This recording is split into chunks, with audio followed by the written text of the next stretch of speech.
Yeah, good morning, everyone. Good morning, sir. Uh, आज जो हम देखने वाले हैं इंटरेक्शन जिस पे आज हमारा रहेगा, that will be this authority. जो कल हमने जहां छोड़ा था, हम बात कर रहे थे पावर की, और पावर के जो 5 सोर्सेज होते हैं उनकी हम बात कर रहे थे कल। तो वहां से आज आगे निकलकर हम अथॉरिटी जो कि लीगलाइज्ड फॉर्म ऑफ पावर है उसकी पहले चर्चा करेंगे। क्या होती है अथॉरिटी, उसके बाद उसकी विशेषताएं क्या हैं। मैक्स वेबर के अलावा कुछ और विद्वानों ने उसकी विशेषताओं की चर्चा की है, उनको देखेंगे हम। Then we will shift to this types of power and authority as well. So जो मेन हमारा आज ध्यान रहेगा वो डिस्क्रिप्शन है कि अथॉरिटी किसे कहते हैं। जैसे पहले मैं आपसे बात कर चुका हूं कि it is legalised form of power. इसका मतलब सिंपल शब्दों में क्या हो जाता है कि एनी पावर विच में बी इनफॉर्मल, जब वो फॉर्मलाइज हो जाती है औपचारिक रूप में किसी संस्था द्वारा या किसी व्यक्ति द्वारा या किसी समाज द्वारा दी जाती है, तो वो जो पावर है वो अथॉरिटी बन जाती है। ऐसी हमने कल बात आपसे की थी। तो बहुत कम शब्दों में अगर देखने की कोशिश करें तो अथॉरिटी जो है वो ऐसे अधिकार का नाम है जो किसी व्यक्ति विशेष को किसी व्यक्ति विशेष द्वारा, संस्था द्वारा, समिति द्वारा, सरकार द्वारा या किसी भी ऐसी शक्ति, ऐसी अथॉरिटी द्वारा दिया जाता है जो कि ऐसा देने का अधिकार रखता है। कहने का मतलब क्या हो गया कि कल जैसे हमने आपसे बात की थी, क्लियर कट डिस्टिंक्शन दोनों के बीच में करने की कोशिश जो कल की थी उसको दोबारा से फिर आज रिवाइज करूंगा कि पावर जो होती है that is an ability to impose one's will on other even against their will. ये हमने कल आपसे बात की थी। तो साथ में ये भी कहा था कि it is just a will और ability to influence somebody somebody to do that person would not want to do। वो व्यक्ति जो कुछ नहीं करना चाहता परंतु फिर भी हम उससे करवाने की जो हमारी काबिलियत है, जो एबिलिटी है, उसे हम पावर कहते हैं।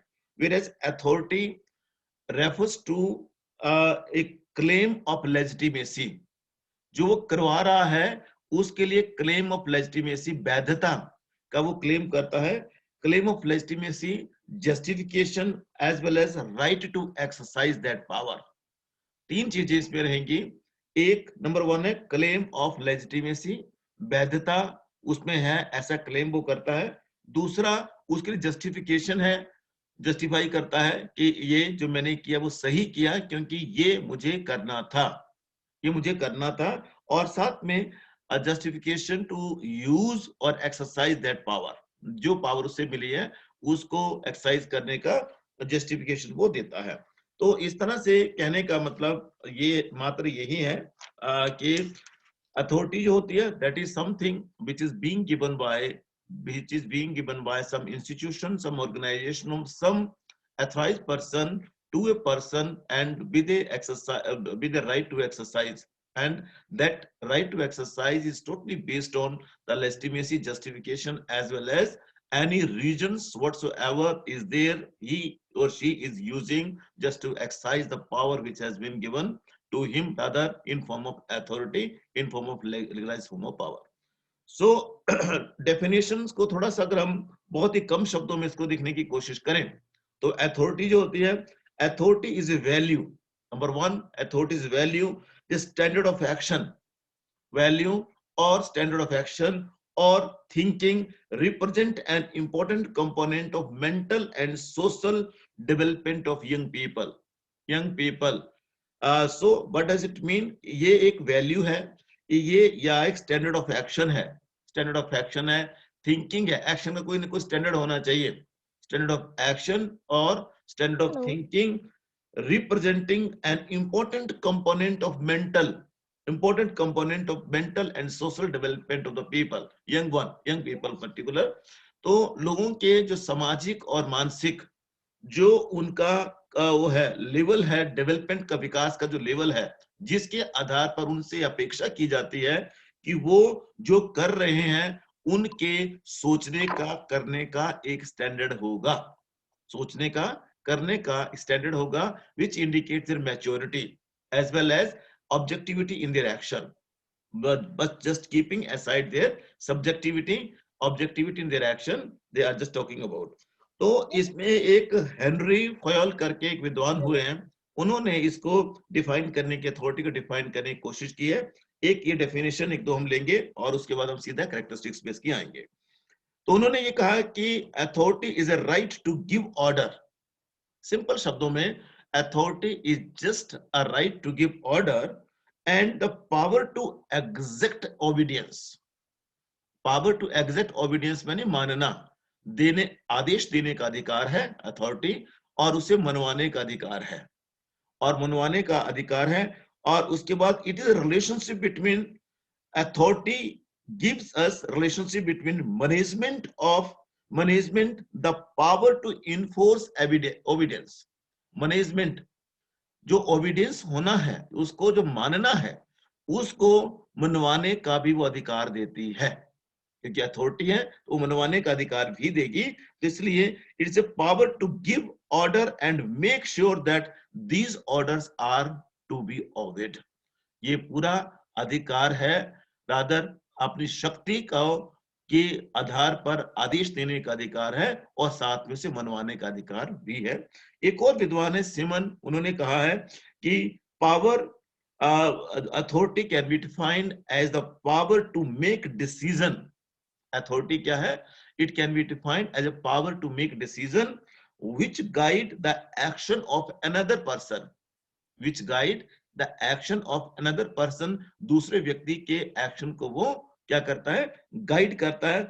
It is a relationship between two individual or two group or two institution. It's a relationship between either two individual or two group or to any two institution. One is superior and second one is subordinate. One is superior, एक सबसे ऊपर है, अधोस्त बोलते हैं जिसको, और दूसरा अधीनस्थ है। एक जो है वो सुपीरियर है, सुपरवाइजर है, रादर सुपीरियर है, supervisor, and second one is subordinate. And the superior frame and transmit the order.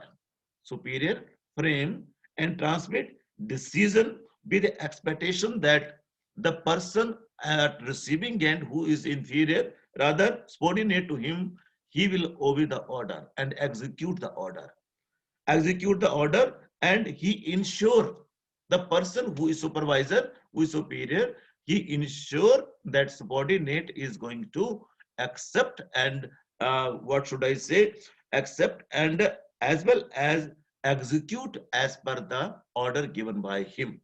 तो बहुत ही कम शब्दों में हम ये कहने की अगर कोशिश करें तो अथॉरिटी एक किस्म का एक पावर है, शक्ति है। जो अथॉरिटी होती है, सत्ता जो है, वो एक किस्म की शक्ति है, और उस शक्ति के तहत जो है उसकी जो रिकॉग्निशन है वो लेजिटिमाइज तरीके से, लॉफुल तरीके से समाज द्वारा या कानून द्वारा या किसी संस्था द्वारा वो मान्यता प्राप्त होती है। और उस संस्था द्वारा मान्यता प्राप्त होने के बाद that has right to exert, उसे आदेश देने का, दबाव देने का अधिकार उसे रहता है।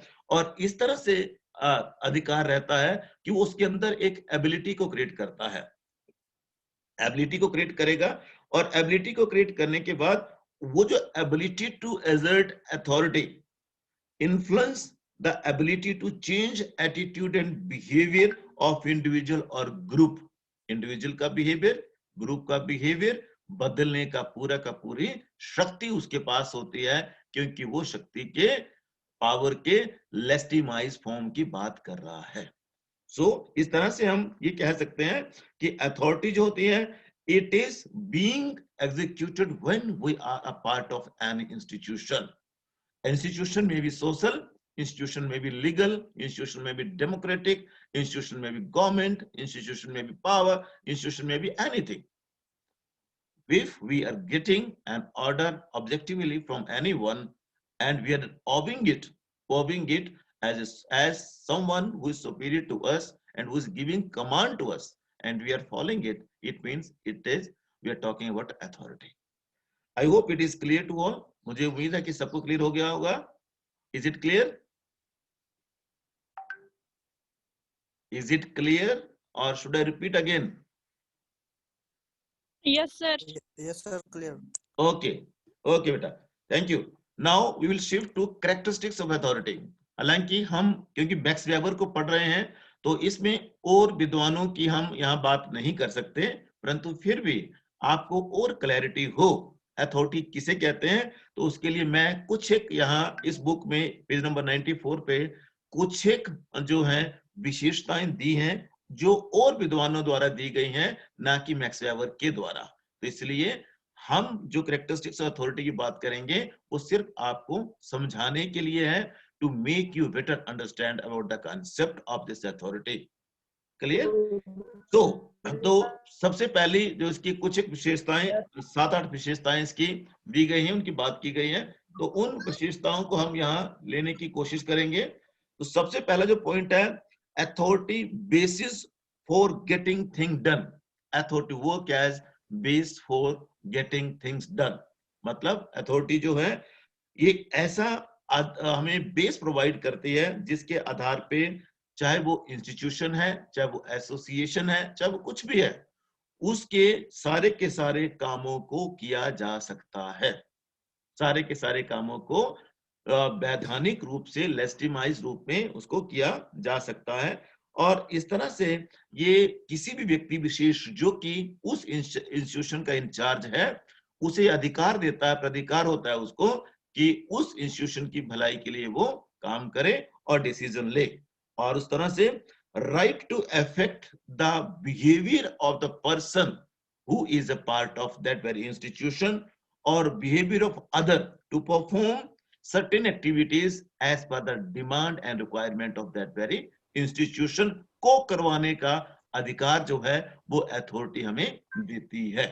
अथॉरिटी जो है वो ऐसे नहीं कि कोई किसी चीज को चलाना है, किसी संस्था को चलाना है तो उसको चलाने के लिए किसी न किसी व्यक्ति विशेष को अथॉरिटी दी जाती है.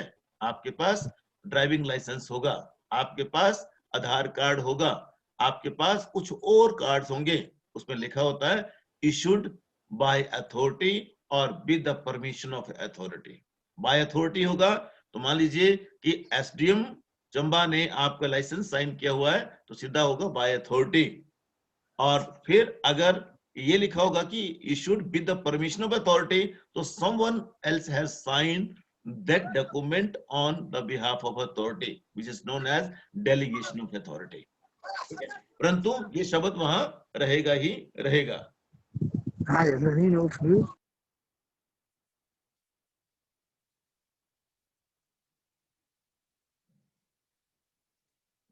So second point is legitimacy. अब जो लेजिटिमेसी है इसका मतलब सिंपल शब्दों में क्या हो जाता है कि जो हम कर रहे हैं क्या वो लीगल है भी, वो लेजिटिमाइज है या नहीं. तो उसको लेजिटिमेसी के लिए authority is being accepted if it is as a right to secure और ensure performance from other, otherwise it can not. So what I mean to say is such rights can be legal, such rights can be formal, and just to formalize anything which is coming in the way to just obey that can be authority only. So what we have to do, we have to set some standard. If you're talking about some customs, अगर हम रीति रिवाजों की भी बात करें तब इस सारे रीति रिवाजों को एक्सेप्ट नहीं किया जा सकता. कुछ स्टैंडर्डाइज रीति रिवाजों को ही स्वीकार किया जा सकता है.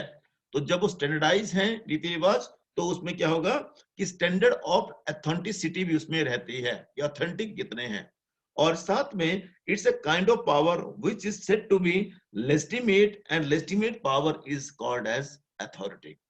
कुछ एक स्टैंडर्ड हैं जिनको सेट किया जाता है और ये माना जाता है कि स्टैंडर्ड वैधानिक है और जो भी स्टैंडर्ड वैधानिक होते हैं उसे हम अथॉरिटी कहते हैं, उसे हम क्या बोलते हैं, प्राधिकार कहते हैं. नंबर 3 है decision making. Authority has definitely a power to decide anything.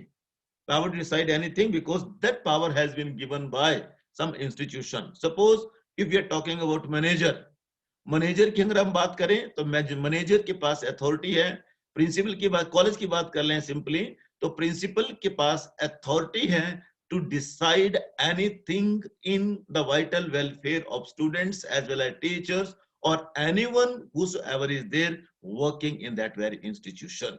In Government College Chamba, whosoever is working, उनके बारे में फैसला लेने का, उस फैसले को एग्जीक्यूट करने का, उस फैसले को सरकार को बताने का अधिकार, जो प्राधिकार, अथॉरिटी जो है, वो प्रिंसिपल साहब के पास है। So what I mean to say कि अथॉरिटी में इस तरह का एक डिसीजन मेकिंग की एक्टिविटी सारी रहती हैं, वो सारी के सारा वही बंदा जो थ्राइज है वही फाइनली डिसीजन लेता है। Then subjectivity in implementation is the fourth one.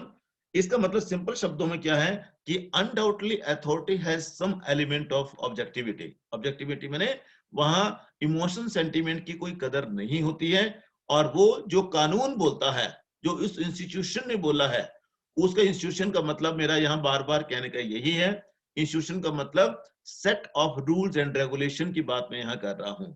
जो रूल्स एंड रेगुलेशन चाहे कॉलेज के हैं, चाहे वो किसी भी संस्था के हैं, विवाहिक संस्था के रूप में, पारिवारिक संस्था के रूप में, कोई भी किनशिपिक संस्था के रूप में, उनके जो रूल रेगुलेशन होंगे, जब हम उनके बारे में बात करेंगे तो वहां सब्जेक्टिविटी को नहीं देखा जाता, ऑब्जेक्टिविटी को ही देखा जाता है।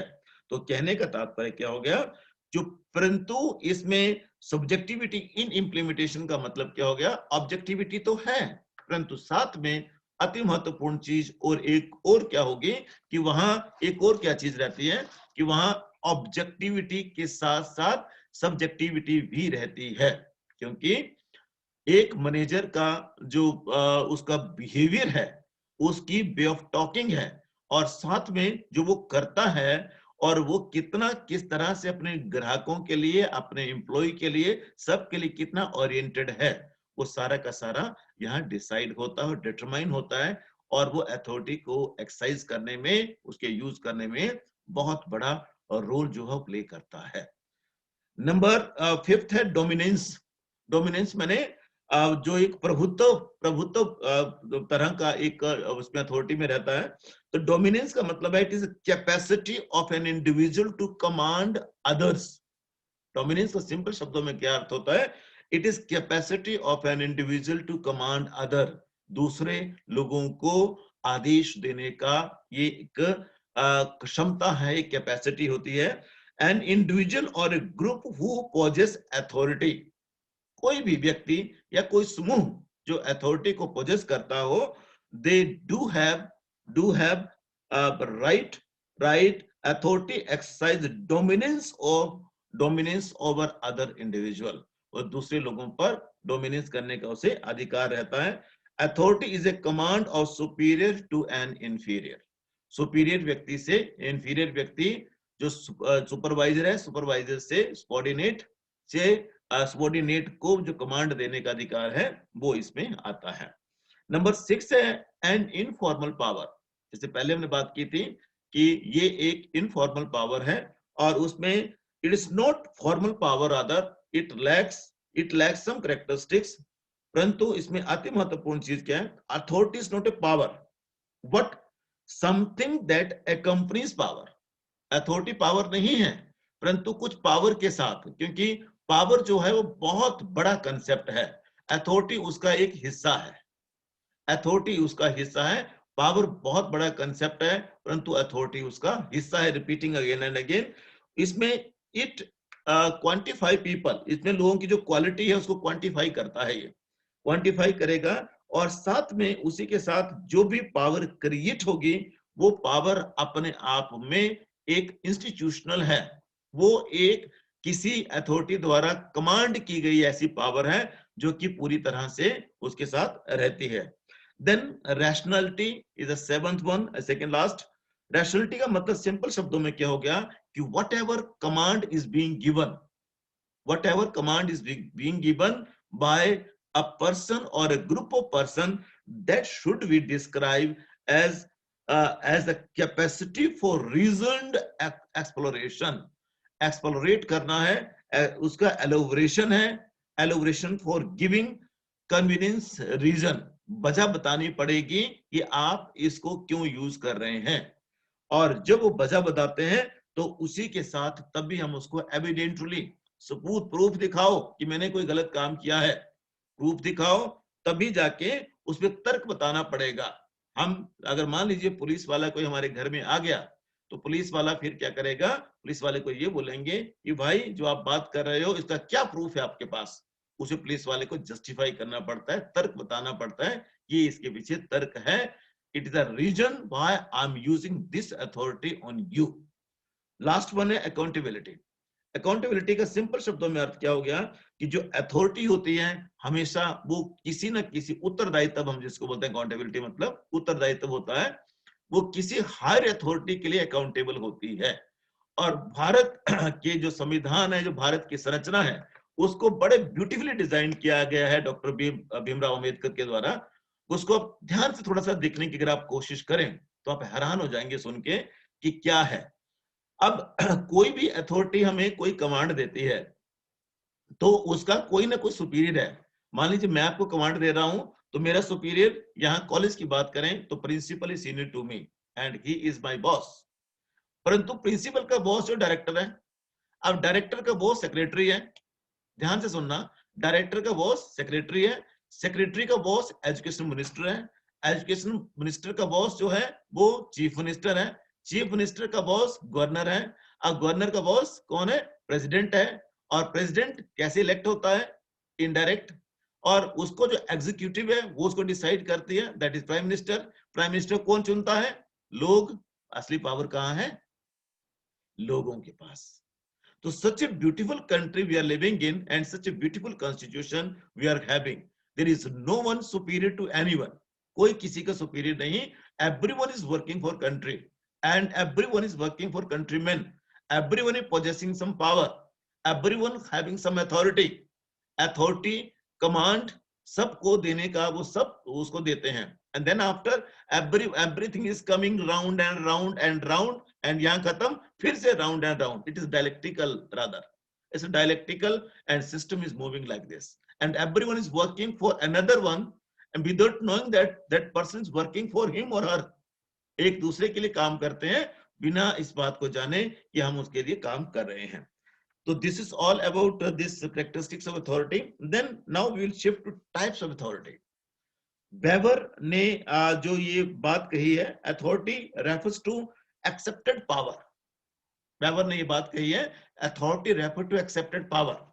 पावर को स्वीकार करना अथॉरिटी कहलाता है। स्वीकार कौन करेगा, power that people agree to follow. Power that people agree to follow, लोग मानने के लिए पहले तैयार हों, उस अथॉरिटी को मानने के लिए तैयार हो, only then people will accept you, otherwise नहीं करेंगे। हम सीधा बोल दें कि हम ये करके आए हैं, ये हैं वो हैं फलाना ढिमका, तो no one will accept you. If people are agreed to just recognise you, accept you, whatever you are saying, only then it will be authority, otherwise नहीं होगा। People listen to authority figure because they feel that these individuals are worth of respect. People will listen to you only and only if they feel and if they think that you are worth of respect, only then, otherwise नहीं, otherwise जो है ना भाड़ में हमें क्या पड़ी हुई है। So कहने का मतलब क्या है, लोग आपकी तब तक कदर करेंगे, तब तक इज्जत करेंगे जब आप उनके साथ हैं।